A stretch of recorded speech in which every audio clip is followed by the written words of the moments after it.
Seterusnya kita akan berbicara tentang orphan care, bantu kebajikan masyarakat sejagat, dan bersama dengan saya di studio yang akan memperincikan dengan lebih lanjut khususnya berkenaan dengan wanita dan sekiranya perkara-perkara ini berlaku kepada anak-anak wanita kita ataupun kepada anak-anak gadis kita, apa antara perkara yang boleh kita lakukan supaya kita sama-sama dapat membantu daripada wanita kepada wanita. Dan bersama dengan saya kenalkan iaitu Puan Riza Alwi, iaitu Slide Orphan Care, Pegawai Advokasi dan Komunikasi Orphan Care. Assalamualaikum. Waalaikumsalam warahmatullahi wabarakatuh. Jadi sebagai permulaan, Puan Riza mungkin boleh kongsikan kepada kami apa itu Orphan Care Foundation dan bila ditubuhkan. Orphan Care Foundation ni ditubuhkan dah lama, dari 2008. Tapi kami bukan rumah anak yatim sebab nama tu Orphan Care. So ramai orang ingat kita salah faham. Ya, so kita tak ada kanak-kanak. Kami bekerja sama dengan banyak, kita panggil institusi lain yang membela anak-anak yang kurang bernasib baik ini. So kita terbalik, kita keluarkan anak-anak, bukan masukkan ke dalam rumah anak yatim. Sebab kalau nak tahu, pendengar semua nak tahu, 90% daripada kanak-kanak di rumah anak yatim ni institusi bukan anak yatim. Ya, mereka ada ibu, ada bapa, tapi sebabkan kadang-kadang kan penceraian dan ada yang masuk abandon and all that. So kita bantu kanak-kanak ini untuk dikembalikan kepada keluarga. So terbalik. Sebab kesian mereka hidup dalam tu, sangat-sangat kesian kan.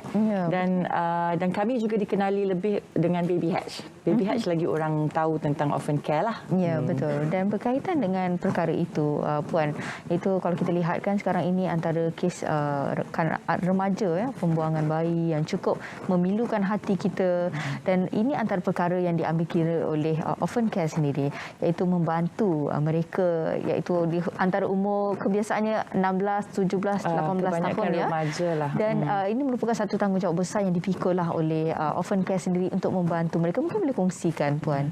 So, seperti Baby Hatch ni kami lebih dikenali. Baby Hatch ni adalah salah satu cabang juga daripada yang kita bantu kanak-kanak yang tidak mahu dimasuk ke rumah anak yatim. Kita panggil di institusi. Jadi Baby Hatch ni, kerana sebelum ada Baby Hatch, bayi yang dijumpai hidup akan dimasukkan ke rumah anak yatim.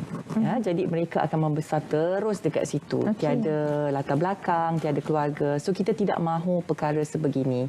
Jadi Baby Hatch ni kita intercept. Kita wujudkan Baby Hatch, jadi bayi-bayi yang dijumpai, yang selamat, yang hidup, kita serahkan kepada keluarga angkat. Bermakna kita beri bantuan. Jadi macam tadi cakap ada bantuan wanita semua kan. So maknanya orphan care kita bantu mereka yang sedang hamil, kerana ialah kebanyakannya hamil tanpa nikah lah. Dan juga mereka yang telah melahirkan tetapi tidak boleh menjaga anak tersebut. Dan Baby Hatch ni adalah salah satu option, bermakna kalau mereka sangat takut tak nak jumpa kami, mereka boleh letakkan bayi itu dengan selamat dan beredar tanpa soalan. Seperti yang itulah baru-baru ini di media sosial kan, itu berkaitan dengan bayi yang diletakkan bukan di orphan care tetapi di antara salah satu institusi, iaitu anak orang yang meletakkan, lelaki yang meletakkan anak itu berulang kali hadir dan cium kepala bayi tersebut. Bagaimana sebenarnya perasaan mereka kita faham, cuma mungkin akibat daripada perasaan malu ataupun mungkin bebanan yang tidak mampu mereka teruskan untuk menjaga anak-anak itu. Dan ini antara salah satu platform lah dapat membantu dan membesarkan anak-anak kecil ini dengan begitu baik dan akhirnya diserahkan kepada keluarga-keluarga angkat. Selain daripada itu, apa lagi antara misi utamalah daripada orphan care untuk membantu golongan-golongan ini? Kita tidak mahu salah faham. Kerana ramai orang ingat orang buang baby ni orang yang jahat, mereka yang berzina dan sebagainya. Betul. Tetapi kita nak bagi tahu yang kebanyakan yang datang situ, dia orang buang di luar yang buang baby ni semua kerana takut. Kan? Takut tu kerana mengandung lah, kerana hamil. Hamil tu banyak sebab. Kebanyakan dirogol. Ada juga memang mangsa keadaan. Dan sedikit yang membuat kesilapan. Jadi mereka ni semua tidak patut dihukum kerana mereka bukan penjenayah. Jadi kita bantu mereka semua. Jadi selain daripada membantu ibu yang sebegini, kami juga bantu, kita bagi kaunseling kepada keluarga. Dan jadi jika mereka yang pregnant datang kepada kami, kami beri kaunseling. Dan jika mereka boleh, keluarga tu boleh jaga baby tu. Jadi tak payah dijadikan anak angkat lah, serah kepada anak angkat. Dan juga kami akan, dos yang dah jadi anak angkat, kami dah selamatkan lebih daripada 400 lebih baby ya. 461 babies have been saved. Alhamdulillah. So 285 telah dijadikan anak angkat dan keluarga ni semua masih berhubung dengan kami. Setiap 6 bulan selama 2 tahun social worker kita akan visit the families. Itu ensurement sebab kita tak nak ambil anak angkat lepas tu terus tak tahu apa jadi kan.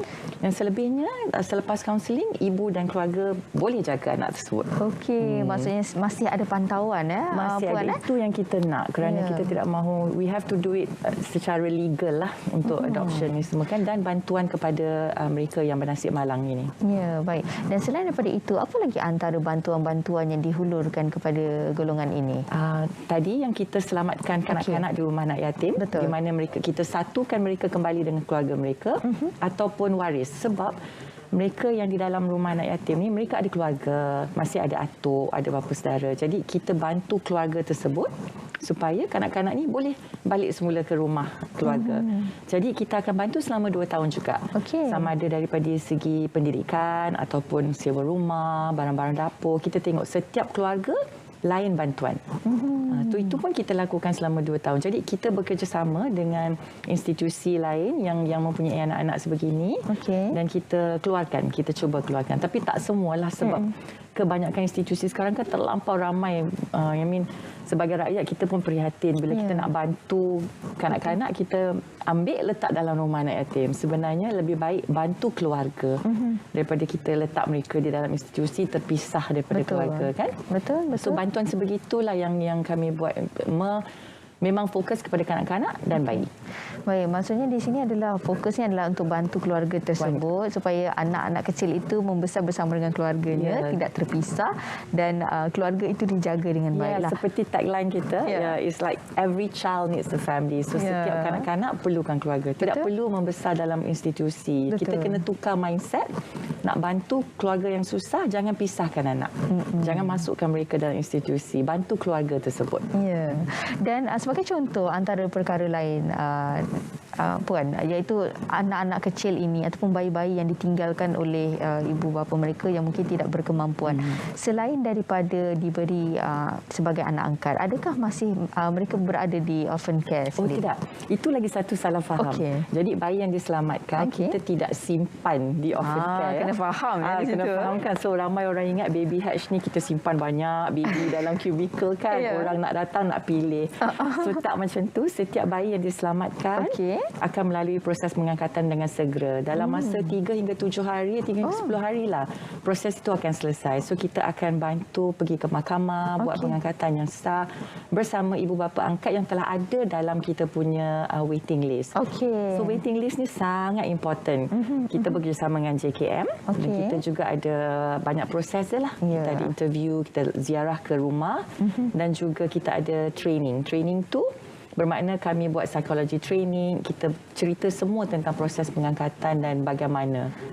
Jadi tidak ada soalan, dos yang dah datang training takkan tanya bila nak dapat baby, bila nak dapat baby. Dah faham dah? Dah faham. Maknanya sebagai ibu dan bapa angkat, tanggungjawab mereka sangat besar. Mereka bukan ambil anak untuk suka-suka.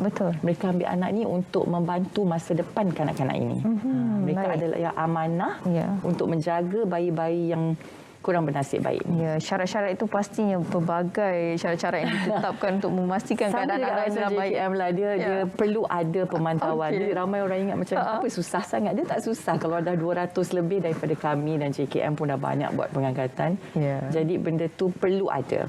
Betul, untuk memastikan keselamatan anak kecil itu. Especially in legal sense kena ada kan. Betul.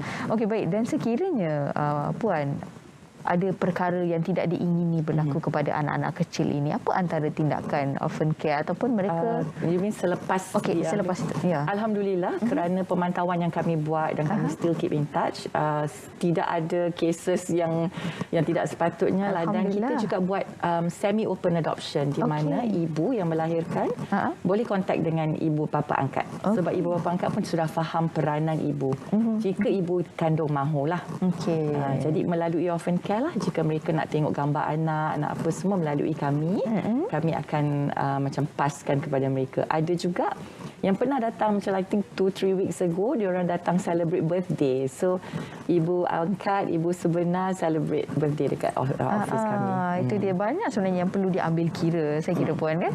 Iaitu dari segi mungkin ialah ibu kandungnya yang ingin melihat keadaan anaknya, dan begitu juga hubungan baiklah antara ibu angkat, keluarga angkat, ibu kandung dan juga orphan care sendiri. Betul. Kan sehinggalah anak itu meningkat dewasa.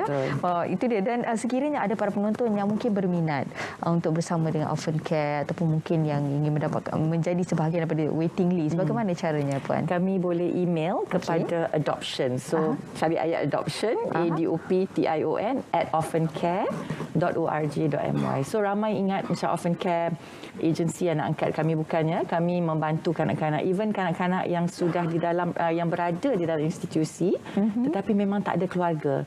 Sebab ini yang cases dulu kan, yang babies yang dijumpai orang serah kepada rumah anak yatim. Jadi mereka tidak ada identiti, tidak ada keluarga. So kita bantu juga kanak-kanak sebegini yang di dalam institusi ini. So kami pun tengok, tapi ramai orang nak baby. Tapi kita pun merayu jugalah kalau boleh adopt the older children supaya mereka boleh tukar nasib mereka. Mereka ada pendidikan, ada keluarga. Dalam institusi ni bukan tak boleh hidup. Mereka ada food and shelter. Tapi dari segi education, love, upbringing, life skills tak ada. At the age of 18, semua kena keluar daripada rumah kanak-kanak yatim, anak-anak yatim tu. Jadi mana mereka nak pergi? Keluarga kadang-kadang ada yang dah tak rapat dengan mereka.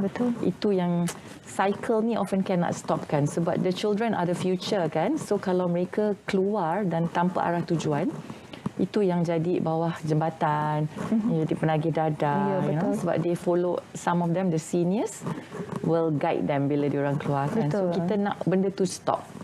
It's not easy for orphan care, memang sangat susah untuk kami, tapi kami tetap gigih masih lagi cuba juga kita memang promote deinstitutionalization ini. Masya Allah, subhanallah, itu dia seorang wanita, ialah orang panggil hati ibu ni berbeza kan puan kan? Orphan care pun ramai wanita semua. Itu dia kuasa wanita hari ini mempengaruhi women power. Ya, betul. Dan khususnya biasanya kebiasaan bila kita bercakap tentang perkara ini, kita emosi sebagai seorang ibu. Emosi itu yang cukup penting untuk mendidik anak-anak kan?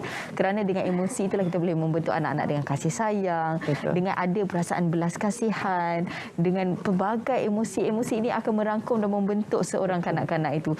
Jadi begitu pentingnya sebenarnya kita untuk mengambil anak-anak ini sebagai anak angkat supaya dapat membentuk mereka generasi akan datang untuk menjadi insan yang lebih baik dan ada emosi itu dalam diri mereka. Sebab kita tak nak just because mereka ini hamil luar nikah, anak-anak ini menjadi mangsa. Ya, jika diletak di surau, di masjid, di church, itu considered buang. Tapi jika diserahkan kepada orphan care, diletak di baby hatch, itu considered diselamatkan. Jadi baby hatch ni pun ramai tu orang ingat salah faham tentang baby hatch sebab dia fikir ini tempat buang baby. Kita bukan tempat buang baby, kita tempat menyelamatkan baby dari dibuang. Jadi macam emosi tadi memang banyak menangis sikit ke orphan care ni. Baby datang menangis, baby nak keluar, nangis ke rumah bapa parents angkat pun menangis sebab happy dan sedihlah juga kan. Nak meninggalkan kan? Ya, dan tengok emosi ibu kandung semasa menyerahkan anak kepada ibu bapa angkat tu memang sedihlah. Ya Allah, saat tu paling saat yang kita pun terasa sekali kan. Dan mereka ni semua baik-baik ya. Kita tak cakap mereka ni macam cakap tadi kan, nobody. Bukan mudah kan? Bukan mudah. Mereka melalui saat yang sangat susah, the trauma and the rape victims especially kan, mangsa-mangsa rogol ni semua kesian. Mereka terpaksa menanggung beban itu sendirian kan. Ada yang mungkin dibuang oleh keluarga, kemudian semua tanggungan tu di atas bahu ada mereka. Ada yang telah melahirkan sendiri sorang-sorang dan datang kepada orphan care, jadi kita emosi sangat terganggu kan. Yang penting anak tu selamat dan dia pun fikir untuk masa depan anak dia. Itu semua wanita yang go through ni. Kuat kan? Begitu kuatnya wanita dan juga emosi mereka sebenarnya boleh membentuk mereka menjadi insan yang cukup hebat. Terima kasih saya ucapkan kepada Puan Riza Alwi, iaitu selain orphan care, pegawai advokasi dan komunikasi orphan care. Terima kasih banyak Puan. Moga dimudahkan segala urusan. Moga terus menjadi kekuatan wanita untuk wanita di luar sana, insya-Allah. Okey, dan seterusnya para penonton, kita akan sekali lagi kita ucapkan terima kasih kepada tetamu kita, Puan Riza, untuk hadiri hari ini berkongsi tentang perkara ini dan menjadi kekuatan buat wanita di luar sana, insya-Allah.